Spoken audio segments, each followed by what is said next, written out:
Você sabia que o jato de plasma pode trazer complicações sérias se não for aplicado corretamente? Pois é, eu vou citar pelo menos 10 complicações que podem ocorrer com a realização do jato de plasma.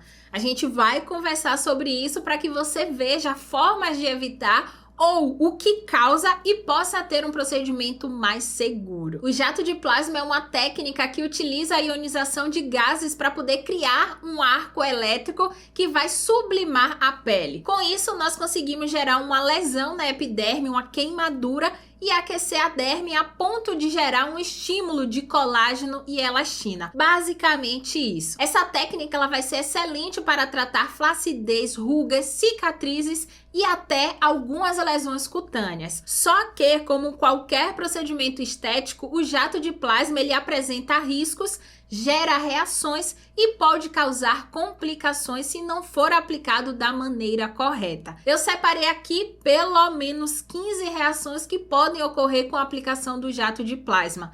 Entre elas, nós temos reações que são consideradas esperadas e a gente tem as reações não esperadas, que se enquadraria como uma complicação, uma intercorrência do procedimento. Eu falei aqui por alto, o que seria o jato de plasma, mas se você quiser saber, mais detalhes, tem vídeo aqui onde eu explico, melhor o que é, como age, aquela coisa toda. Então, eu vou deixar o card aqui. Clica no card e aí depois você assiste esse vídeo para ter uma informação mais completa. E a primeira que eu vou falar aqui são as queimaduras. Uma das complicações mais comuns do jato de plasma são as queimaduras. Como a gente está lidando com uma técnica que vai gerar um calor intenso, é fundamental controlar a intensidade e a duração da aplicação. As queimaduras elas podem ocorrer quando a profissional aplica o jato de plasma por um tempo excessivo ou com uma intensidade muito alta. Essas queimaduras elas podem variar de leve a severas e em casos mais graves pode resultar em cicatrizes permanentes. Para evitar as queimaduras, é crucial realizar um treinamento adequado e entender as especificidades de cada equipamento. Além disso, sempre teste a sensibilidade da pele da cliente em uma área ali menor antes de fazer o tratamento completo. A segunda complicação são as bolhas que pode ocorrer por conta dessa queimadura. Então, a depender do nível de queimadura, a gente pode ter o surgimento dessas bolhas. A terceira complicação é a hiperpigmentação pós-inflamatória. É uma outra complicação bastante frequente, especialmente em pessoas com fototipos mais altos e com tendência a hiperpigmentar. Após a aplicação do jato de plasma, a pele ela vai passar por um processo inflamatório que pode levar à produção excessiva de melanina, resultando nas manchas escuras na área tratada. Para a gente conseguir minimizar esse risco, é importante avaliar o fototipo da paciente. Se necessário, a gente pode utilizar despigmentantes tópicos antes e após a realização do procedimento, ou então não realizar o procedimento com o jato de plasma. Além disso, é super importante uma proteção solar rigorosa durante todo o período de cicatrização para a gente poder prevenir o aparecimento dessas manchas. Então, a cliente ela precisa se proteger do sol independente do fototipo, certo? Então tem a parte ali do fototipo, que a gente vai precisar avaliar. A tendência a hiperpigmentar, porque tem pessoas que têm um fototipo mais baixo, mas ela tem uma tendência maior à hiperpigmentação, então isso também precisa ser avaliado.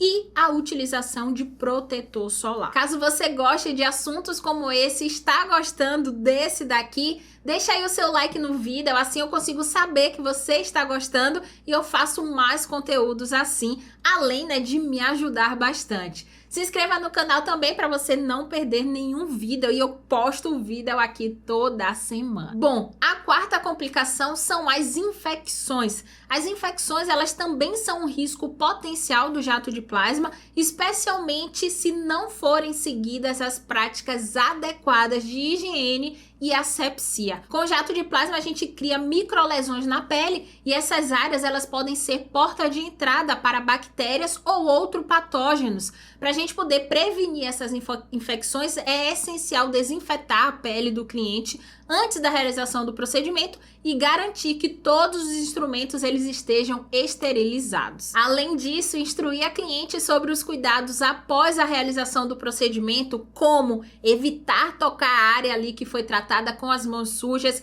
e manter a pele limpa é fundamental para uma recuperação segura. Tem vídeo aqui sobre cuidados após o jato de plasma. Vou deixar o card aqui, clica nele para você assistir depois também e conseguir, né, saber melhor quais são esses cuidados. A quinta complicação são as cicatrizes hipertróficas e queloide. Em alguns casos, a aplicação do jato de plasma pode levar ao desenvolvimento de cicatrizes hipertróficas ou queloide, especialmente em pessoas com uma predisposição genética para esse tipo de cicatrização. Essas cicatrizes são resultado de uma resposta exacerbada do organismo ao processo de cicatrização, o que vai levar à formação de um tecido cicatricial em excesso. Para a gente conseguir evitar esse problema, é super importante, primeiro, identificar o paciente, né, o histórico ali do paciente, se ele tem uma tendência a cicatriz hipertrófica ou queloide e se tiver, considerar a possibilidade de evitar o uso do jato de plasma. Então, não faz o jato de plasma nessas pessoas. No geral, não aprofundar demais a lesão. Então, possa ser que a pessoa ela não tenha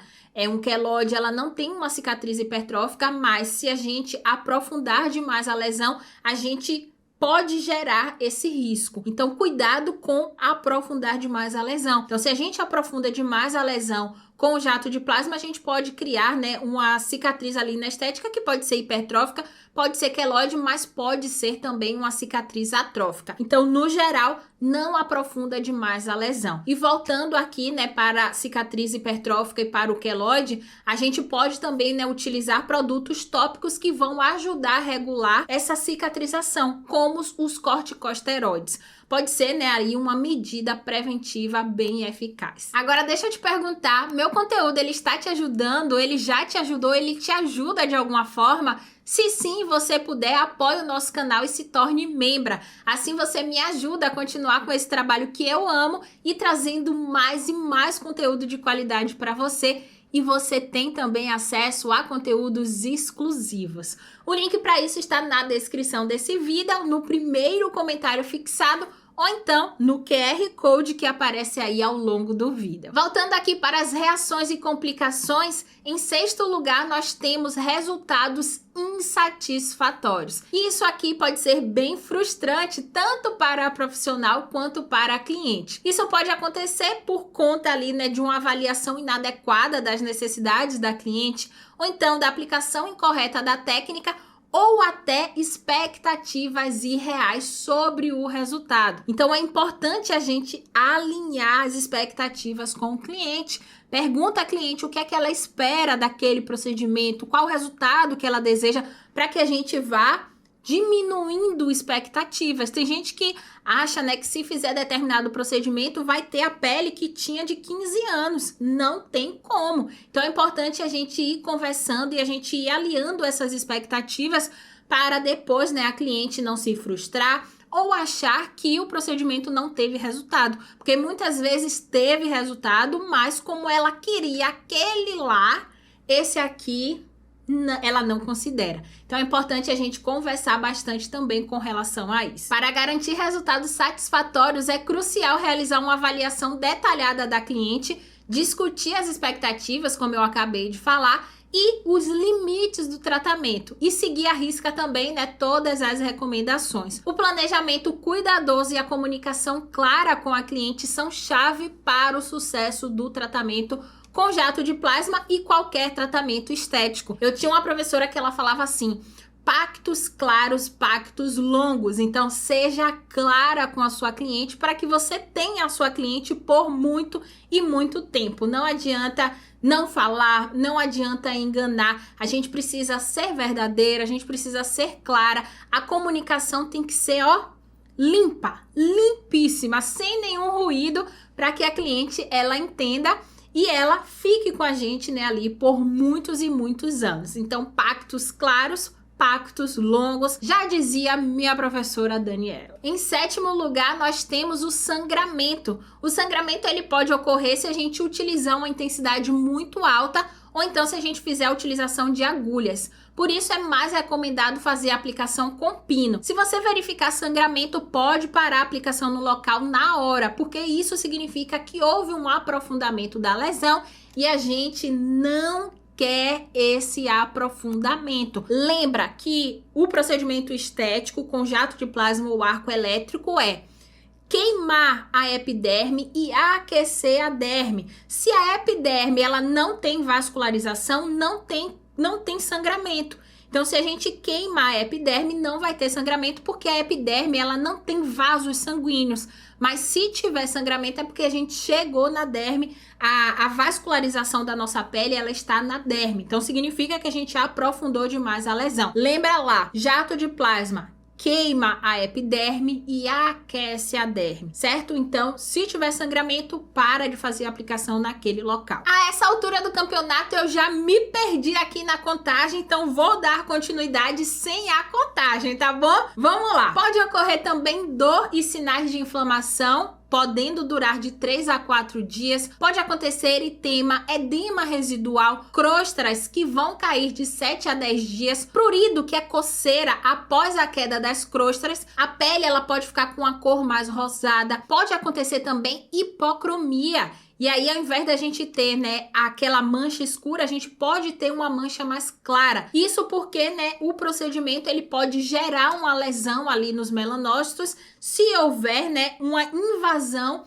nessa pele. Então, se a gente invadir um pouco mais a pele, a gente pode ter, né, uma hipocromia e pode acontecer também herpes. Dessas reações que eu falei aqui, são consideradas dentro do esperado as seguintes reações: edema, eritema, crosta, pele rosada, prurido, dor e inflamação. Mas todos esses sintomas aqui, eles devem ser acompanhados de perto para que a gente, né, possa avaliar e ver se de fato aquilo está dentro do esperado ou não. Chegando aqui, me diga se você teve alguma dúvida.